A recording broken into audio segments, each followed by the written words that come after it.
The massive chamber went quiet as Ambassador Vexthor stood up. The giant lizard-like alien stomped to the center of the room.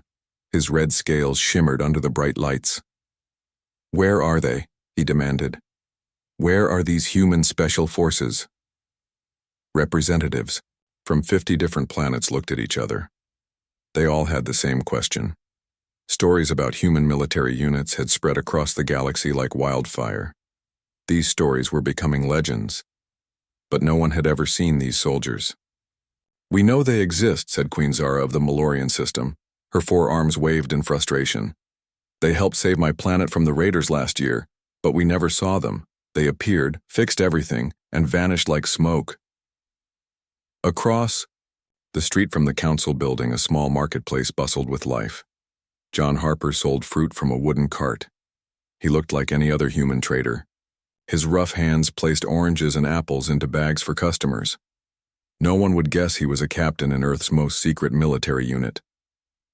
"Council's getting worried," he whispered into his collar. The tiny microphone was invisible to anyone watching. "They're asking all the right questions." "Copy that," came the reply in his earpiece. 3 other team members responded with clicks. They were spread throughout the market, all disguised as normal people going about their day. Kate. Miller fixed shoes at a small stand. Her tools looked old and worn, but hidden among them were advanced scanning devices. She monitored alien communications while hammering nails into boot soles. Tom Garcia served food from a mobile kitchen.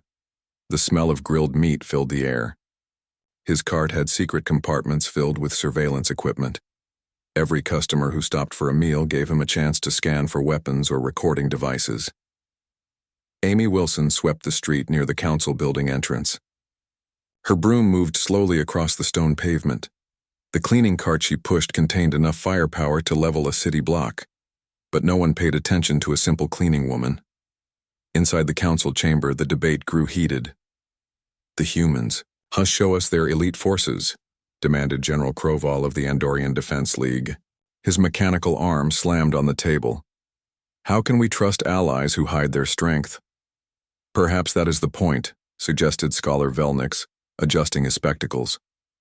The elderly being had studied humans for decades. "What if their strength comes from not being seen?" The council members laughed. Every other species in the galaxy showed off their special forces with pride. The Zarnaki wore armor made of precious metals. The Krellians painted their faces with war symbols. The Varaxians carried ceremonial weapons that glowed with energy. "That's ridiculous," scoffed Admiral Thex. "Military power must be displayed, to have meaning." John listened to every word through his hidden receiver. He sold another bag of fruit to a 4-armed customer and smiled. The aliens still didn't understand humans. They never would. Humans had learned something important during their first years in space. Every alien race judged military strength by appearance. Big weapons, fancy uniforms, impressive displays of force. They forgot the most basic rule of warfare. The enemy you can't see is the most dangerous. Kate tapped her hammer twice, sending a coded signal. 2 suspicious figures had entered the market. They wore civilian clothes but moved like soldiers. John caught her signal and adjusted his fruit display, placing his hand near a hidden weapon. The figures walked past Tom's food cart. He offered them samples, watching their reactions carefully. They declined and moved toward the council building. Amy shifted her cleaning route to follow them at a distance. "Possible threat approaching your position?" John whispered. Inside the chamber, Ambassador Vexthor continued his speech. "We demand transparency from our human allies. Show us your special forces or we will consider this an act of..." A sudden explosion rocked the building. Smoke filled the air. The suspicious figures had detonated a device near the entrance. Panic erupted as alien delegates scrambled for safety. Outside, John and his team sprang into action, but they didn't draw weapons or reveal themselves. Instead, they helped evacuate civilians, guided emergency responders, and quietly neutralized the remaining threats. To anyone watching, they were just brave citizens, helping in a crisis. When the smoke cleared, the attack had failed. The council members were safe. Security forces found the terrorists already subdued, but couldn't explain how it happened so quickly. Ambassador Vexthor looked around in confusion. Where did the human forces come from? Where did they go? He would never get his answer. The cow, human special forces had been there all along, hiding in plain sight. Commander Eliza Martinez sat in her office on Earth's moon base. The room looked normal enough. A desk, some chairs, a few pictures on the wall. But behind those pictures were screens showing live feeds from across the galaxy. She watched as reports came in about alien theories regarding human special forces. "They're getting creative," she said to her assistant, Paul Carter. "The Zarnaki think we have invisible armor. The Krellians believe we use mind control." Paul chuckled. If only they knew the truth is much simpler. Eliza nodded. She commanded Ghost, the most elite human military unit. No alien had ever seen their headquarters because it didn't look like a military base. It looked like a research facility for agricultural studies. On her screen, a news report from the Proxima News Network played. An alien reporter with 3 eyes waved tentacles excitedly. "Sources say human special forces can walk through walls. They appear from nowhere and disappear. Without trace. Computer, compile all recent mentions of human special forces," Eliza ordered. The screen filled with headlines from across known space. "Mystery soldiers save mining colony." "Invisible warriors stop pirate attack." "Ghost army protects trade." Roots. Each story added to the legend. Each tale made the myth grow stronger, and Eliza knew that was exactly what Earth needed. Years ago, when humans first joined the galactic community, they noticed something interesting. Every alien military proudly displayed their strength. Massive warships, gleaming armor, weapons that could destroy planets. It was all for show. Humans had a different idea. What if their greatest weapon was uncertainty? What if fear of the unknown was more powerful than any laser cannon? "Show me the Andorian report," Eliza said. The screen changed to display a military document. The Andorian Defense Force had spent millions trying to identify human special forces, uniforms. They analyzed thousands of images from conflict zones. They found nothing. "Sir," the report concluded, "we cannot identify any consistent uniform or equipment pattern for human special operations. This suggests either they have perfect camouflage technology or—" The report writer couldn't finish the thought. The truth was too simple to believe. Eliza turned to Paul. "Status report on active teams?" "All 7 teams are deployed," Paul replied. "Team Alpha is preventing a coup on Nexus Prime. Team Bravo is protecting relief supplies in the Outer Rim. Team Charlie is gathering intelligence on the Varaxian border." "And none of them are wearing uniforms?" Paul smiled. "Team Alpha is dressed as news reporters. Team Bravo looks like cargo handlers. Team Charlie, well, they're running a restaurant." This was the genius of human special forces. While other species spent fortunes on advanced armor and weapons, humans invested in training. They learned languages, studied cultures, mastered the art of blending in. A message popped up on Eliza's screen. It was from Team Delta, operating in Krellian space. "Situation developing. Local garrison planning to seize civilian government. Request permission to intervene." Eliza typed back. "Permission granted. Standard protocol. No visible force." She knew what would happen next. Team Delta would stop the coup without anyone realizing they were soldiers. The garrison would find their plans mysteriously failing. Communications would break down. Key supporters would change their minds. Equipment would malfunction at critical moments. And when it was over, the Krellian news would report another mysterious intervention by human forces. No one would connect it to the group of human teachers who had recently arrived to help with education reform. "The Galactic Council is still demanding answers," Paul said, reading another report. "They want to inspect our special forces facilities." Eliza laughed. "Send them the coordinates for the agricultural research station. Tell them that's where our special projects are based." It wasn't even a lie. The facility did study agriculture. It also trained the most dangerous soldiers in the galaxy. But the aliens would only see the farms and greenhouses. The door opened, and a young recruit, entered. Sarah Chen was fresh from basic training. She wore jeans and a t-shirt. "Reporting for advanced training, Commander," she said. Eliza looked her over. No military bearing, no obvious fitness. "Perfect." "Welcome to Ghost," Eliza said. "Forget everything. You learned about being a soldier. Here you'll learn to be anyone but a soldier." Sarah looked confused. "But how do we fight if we don't look like fighters?" "That's exactly the point," Eliza replied. "The most dangerous person in the room is the one nobody notices. Your new uniform is whatever helps you disappear." Outside, Earth turned slowly in. The lunar sky. Somewhere out there, human special forces were changing the galaxy, and no one would ever see them coming. Kyle Anderson pushed his cleaning cart through the busy streets of the Krellian capital. His blue work uniform was stained with grease. His hands were rough from manual labor. To anyone watching, he was just another human worker trying to make a living on an alien world. The cart's wheels squeaked as he moved past towering crystal buildings. Krellians hurried by, their scaled bodies shimmering in the sunlight. None of them paid attention to the human janitor. That was exactly what Kyle wanted. "Team check-in," he whispered. The words were too quiet for anyone nearby to hear. "Lisa here. I'm at the market selling earth spices," came the first reply. Brad checking in. "Delivering packages in the government district," said another voice. "Emma in position, teaching English at the local school," reported the third. "Carl ready. Working security at the spaceport," finished the last team member. 5 humans scattered across the city. None wearing military gear, none carrying visible weapons, but each one was a highly trained operative ready for action. Kyle stopped his cart near a news screen. The Krellian anchor was reporting breaking news. "Pirates have taken the governor's family hostage. They demand 10 million credits and safe passage off-world." The screen showed masked figures holding weapons. Behind them, the governor's mate, and 2 children looked terrified.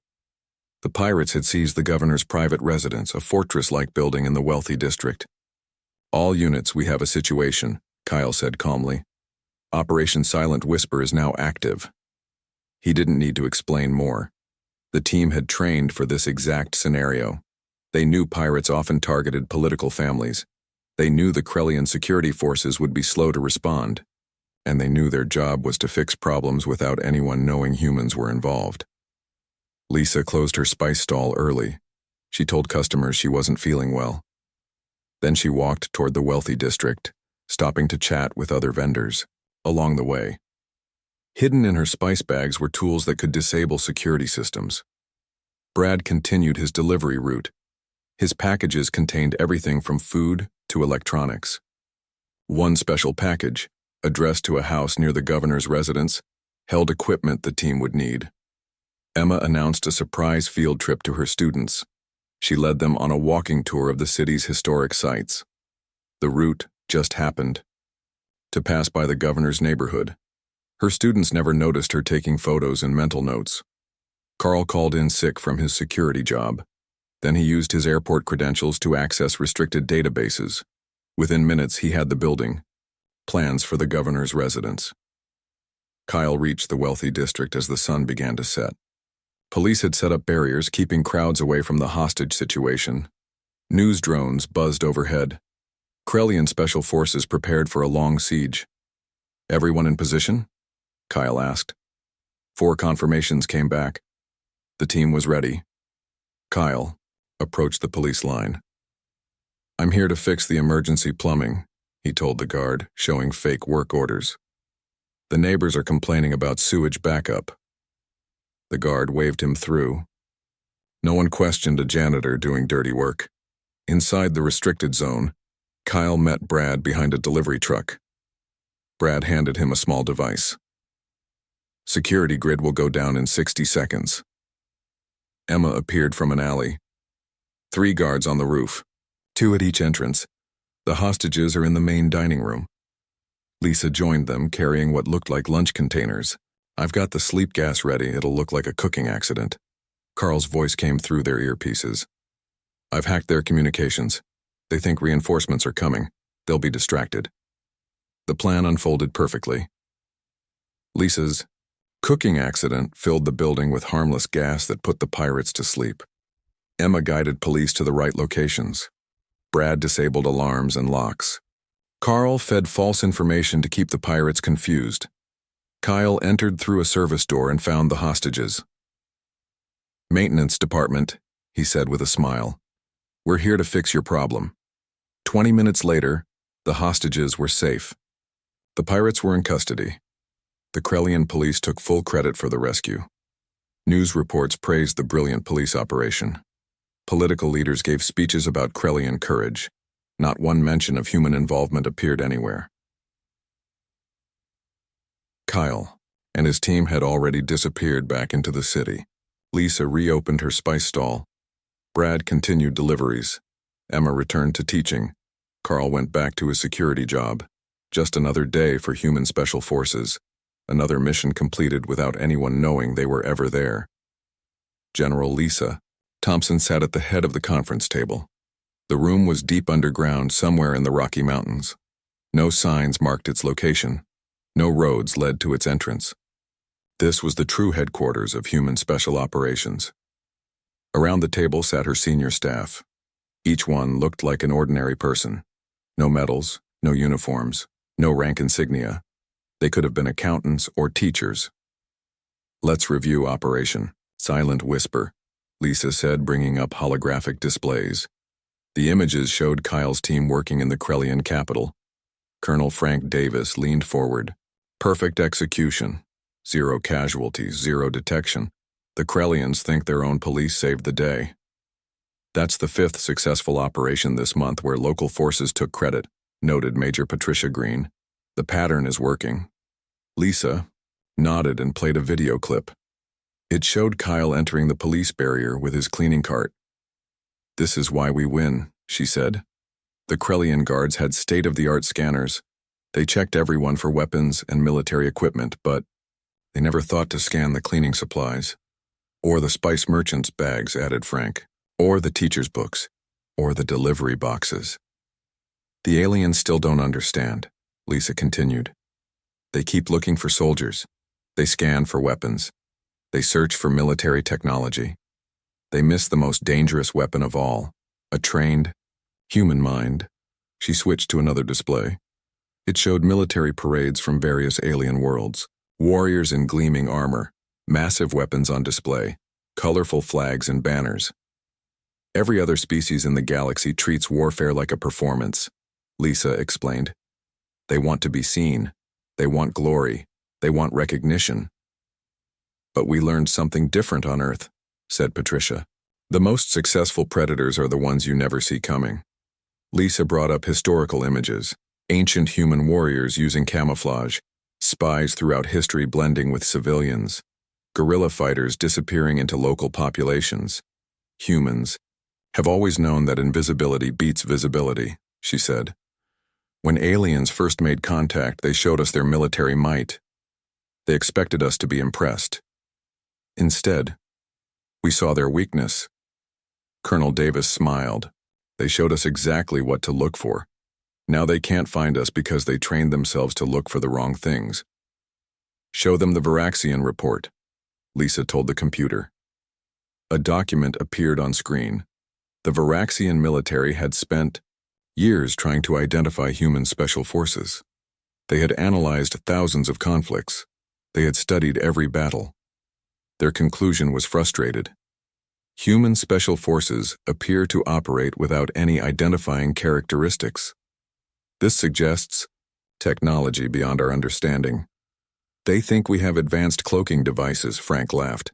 "They can't imagine we simply dress like locals and act normal." Lisa pulled up training footage. It showed recruits learning to fix cars, cook food, and perform other everyday jobs. "This is our advanced technology," she said. "We teach our soldiers to be plumbers, merchants, drivers, clerks. We make them invisible by making them ordinary." "What about the push for transparency?" Patricia asked.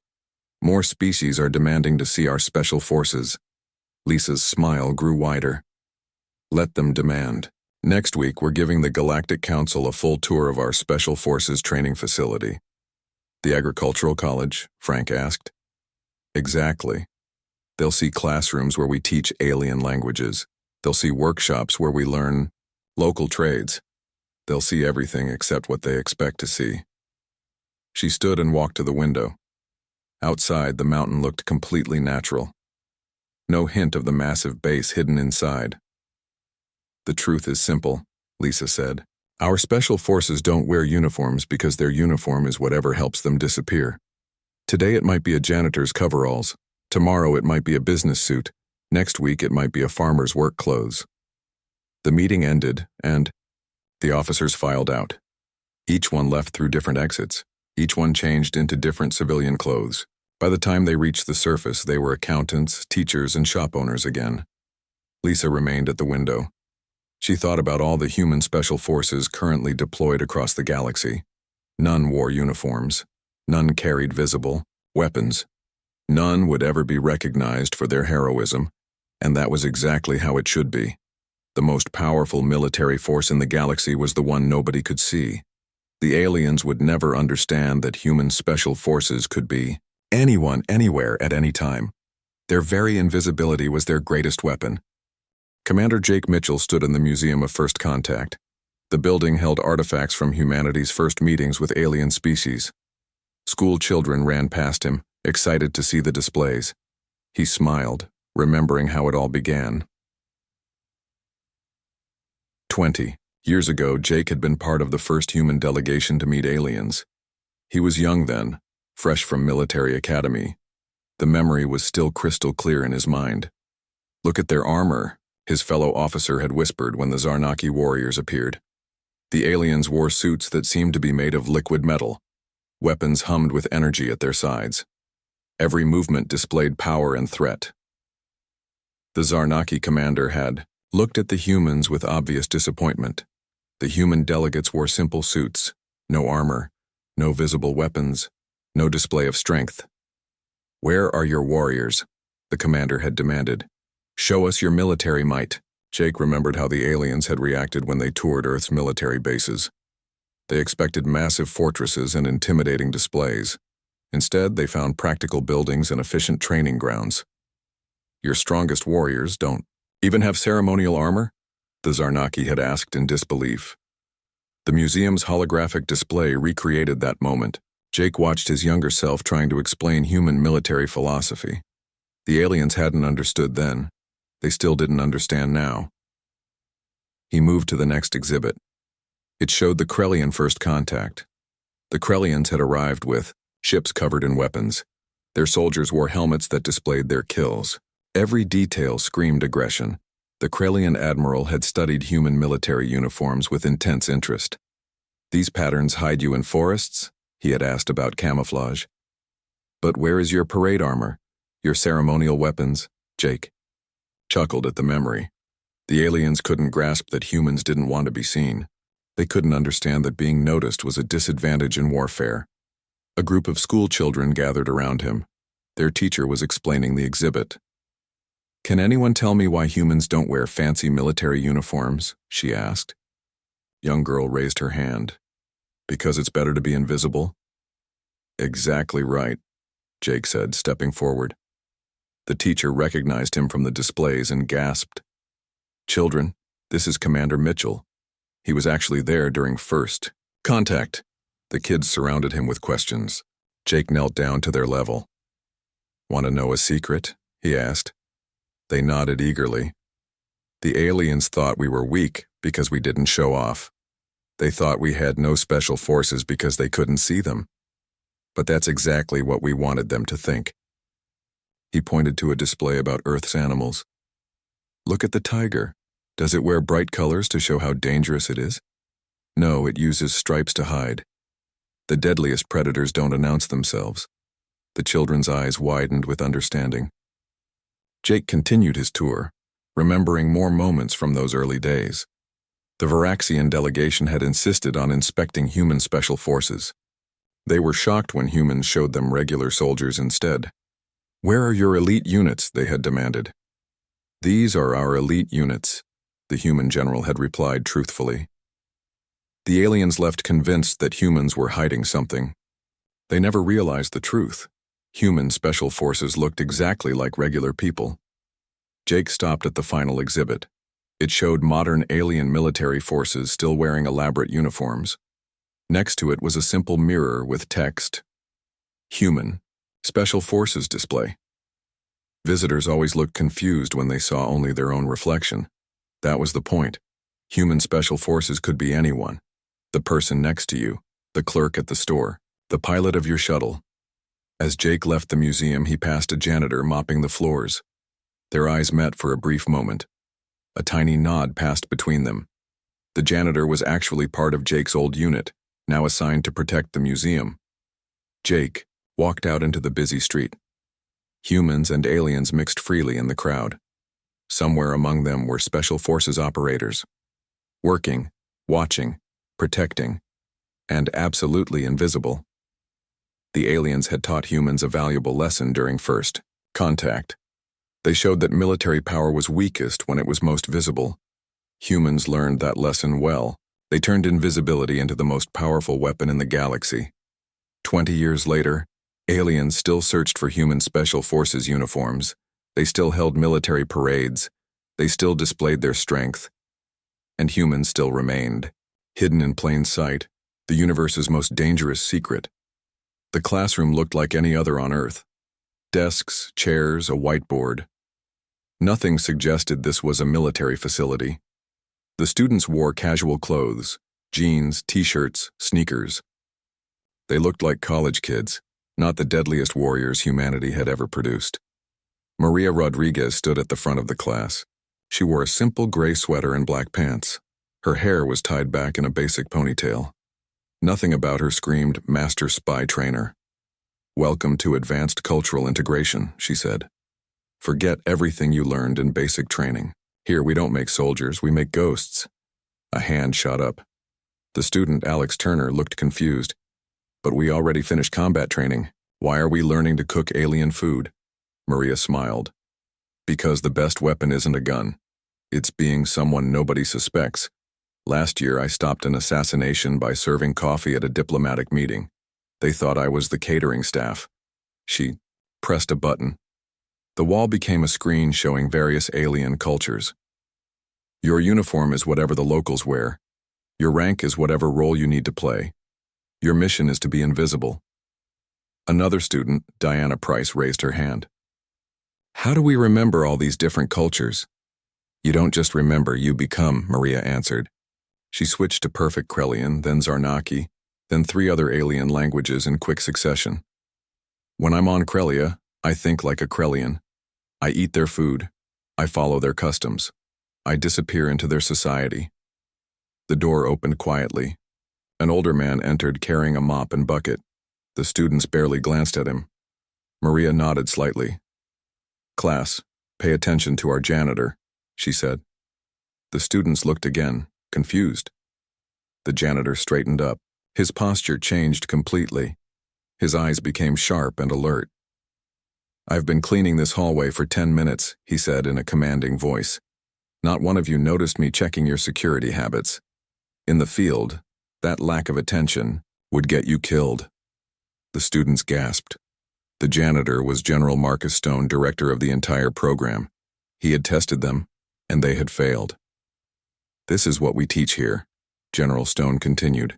"The ability to be anyone anywhere. A cleaning person, a cook, a driver, a secretary. The jobs nobody notices are the perfect cover." He set down his mop. "Tomorrow you'll each receive a new identity. You'll live that identity for a month. If anyone discovers you're military, you fail the course." Maria took over again. "Let's practice. Julie, you're a tourist on Andoria Prime. Show me how you act." Julie stood up uncertainly. She pretended to take pictures and look at a map. "Wrong," Maria said. "Andorian tourists always travel in groups.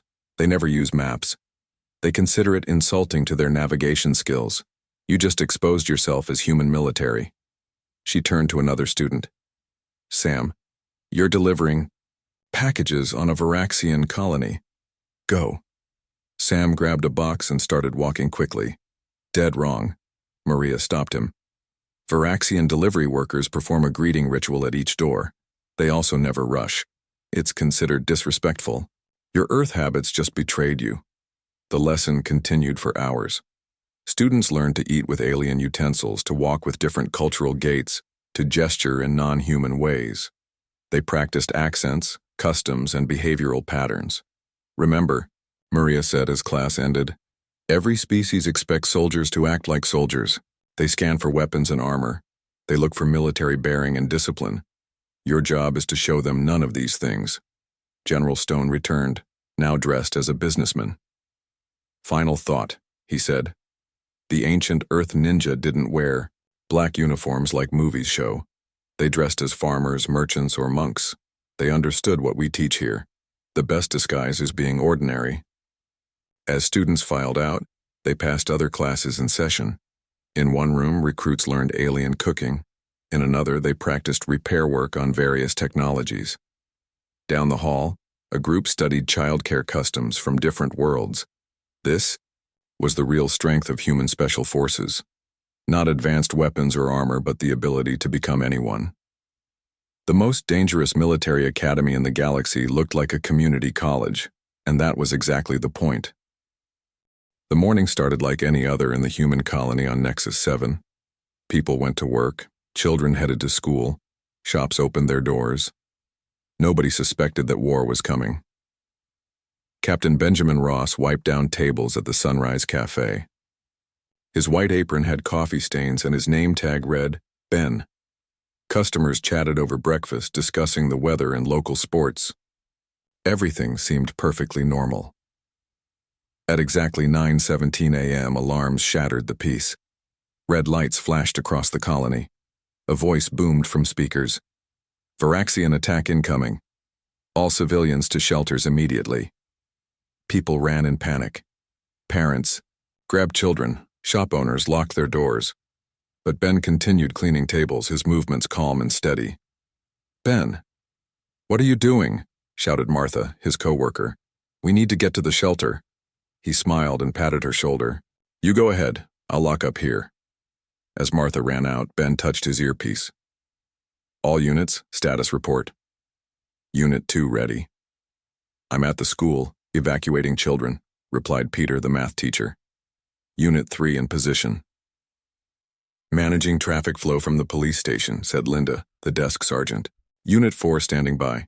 "Hospital is secure," reported George, the maintenance worker. "Unit 5 operational."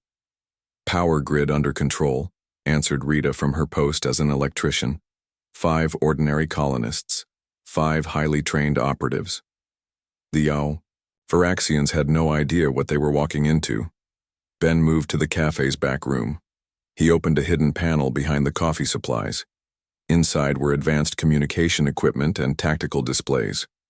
The humble cafe was actually a command center. On the screens, he watched Varaxian dropships approaching. Their commanders were following standard invasion protocols: secure the spaceport, capture government buildings, control communications. "They're so predictable," Ben muttered. He pressed several buttons, activating the colony's hidden defenses. At the spaceport, ticket clerk Danny activated concealed weapon systems. What looked like luggage scanners turned out to be powerful energy shields. Vending machines revealed hidden turrets. The first wave of Varaxian troops landed confidently. They expected minimal resistance from civilian colonists. Instead, they found themselves trapped in carefully planned kill zones. Peter, still dressed as a teacher, coordinated the colony's militia from the school basement. Local volunteers thought they were following emergency protocols. They didn't realize their civilian defense plan was actually a military strategy. Linda used the police computer system to feed false information to the Varaxians. She created phantom resistance movements, imaginary reinforcements, and fake supply problems. The invaders chased shadows, while real defenses organized.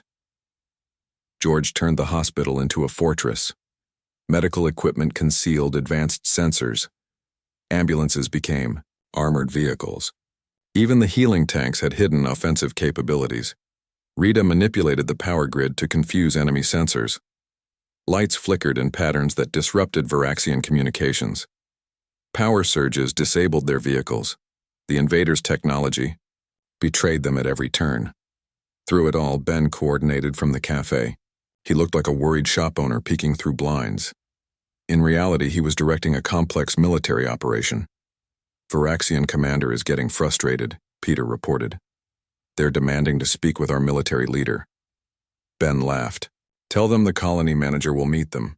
Send Janet from the grocery store. She's great at stalling. The battle lasted 3 hours.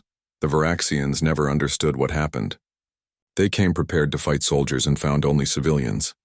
But these civilians somehow knew advanced tactics. Their shops hid military hardware. Their daily routines masked defense preparations. When reinforcements arrived from Earth, they found the invasion already defeated. The colony was secure. The Varaxians were contained. And officially it was all thanks to brave civilian resistance. At the debriefing, Varaxian commanders demanded explanations. Where were your special forces, your military commanders? Your combat units? The human admiral shrugged. We don't have any military presence on Nexus 7. It's a civilian colony. The Varaxians couldn't accept this answer. They analyzed every detail of the battle. They studied every colonist. They found nothing but ordinary people doing ordinary jobs. Ben returned to the cafe that evening. He served coffee to customers celebrating their victory. Martha hugged him, thanking him for helping during the crisis. You were so brave, staying behind to help coordinate things, she said. Ben smiled and poured another cup of coffee. Just doing my job, Martha. Just doing my job. Admiral Susan Baker sat in her study surrounded by old photos and military memorabilia. After 40 years of service, she had finally retired. Now, at age 70, she was writing her memoirs. The book would shake the galaxy. Her publisher, an eager young man named Tony, sat across from her. Are you sure about this, Admiral? This will change everything people think about human military forces. Susan smiled. It's time the galaxy knew the truth. They've spent decades looking for our special forces uniforms. They deserve to know why they never found them. She opened her manuscript to Chapter 1. The greatest military secret in human history isn't a weapon or a ship. It's an idea. We realize that being seen is a weakness. Being known is a vulnerability. Being nobody is the ultimate strength. Tony read through the pages, his eyes widening. The book detailed hundreds of operations where human special forces had changed galactic history. Not one operative had worn a uniform. Not one had carried visible weapons. Not one had been identified. The shopping mall incident on Rigel Prime, Tony read aloud. Terrorists took 500 hostages. The rescue was credited to local security, but you're saying every civilian who helped was one of ours, Susan confirmed. The maintenance worker who disabled the bombs, the food court employee who provided intelligence, the teenager who led people to safety, all highly trained operatives. Page after page revealed the truth. The Nexus uprising, stopped by brave colonists. The Krellian Civil War, ended by diplomatic negotiation. The Varaxian Plague, contained by volunteer medical workers. Each event had been shaped by invisible human forces. But how did you keep this secret for so long? Tony asked. Susan pointed to a photo on her wall. It showed a busy Earth street with hundreds of people. Pick out the Special Forces operatives, she challenged. Tony studied the image carefully. I can't tell, they could be anyone. Exactly, Susan said. That mother with the stroller, former Navy SEAL, the businessman checking his phone, expert in alien technologies, the street musician, speaks 12 languages and can disable any security system in the galaxy. She continued reading from her manuscript. We learned that aliens judge everything by appearance. They expect warriors to look like warriors. So we trained our best fighters to look like anything but warriors. The book explained the philosophy in detail. While other species invested in impressive armor and weapons, humans invested in acting classes and cultural training. While aliens practiced marching in formation, humans practiced blending into crowds. Every human embassy has special forces, Susan revealed. But they're listed as secretaries, janitors, and cooks.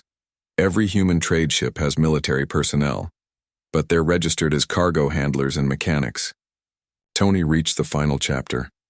It contained the most shocking revelation of all. You're saying that any human, anywhere, could be special forces? Susan nodded. That's our greatest weapon. Not the reality, but the possibility. When aliens realized they couldn't identify our special forces, they started seeing them everywhere. A human teacher could be special forces. A human doctor might be an operative. A human tourist, possibly a spy. She described the psychological impact. Alien military planners became paranoid. They spent resources investigating harmless civilians. They hesitated to act against humans, fearing hidden retaliation. The uncertainty became a weapon itself. But now you're revealing everything, Tony said. Won't this ruin the advantage? Susan laughed. That's the beauty of it. Even knowing the truth doesn't help them. How do you defend against an enemy that could be anyone? How do you identify soldiers who are trained to be invisible? The book ended with a simple statement. Human special forces don't wear uniforms, because their greatest uniform is no uniform at all. They don't carry visible weapons because their deadliest weapon is being overlooked. They don't march in parades because their power comes from being unseen. As Tony left with the manuscript, Susan looked at one last photo. It showed her younger self in a flower shop arranging bouquets. Nobody had ever suspected that the friendly florist was actually coordinating a galaxy-wide intelligence network. The next day, the book hit shelves across human space. Aliens read it with disbelief, then growing unease. The truth was, finally, out. Human special forces could be anyone, anywhere, at any time, and somehow that made them even more terrifying than before.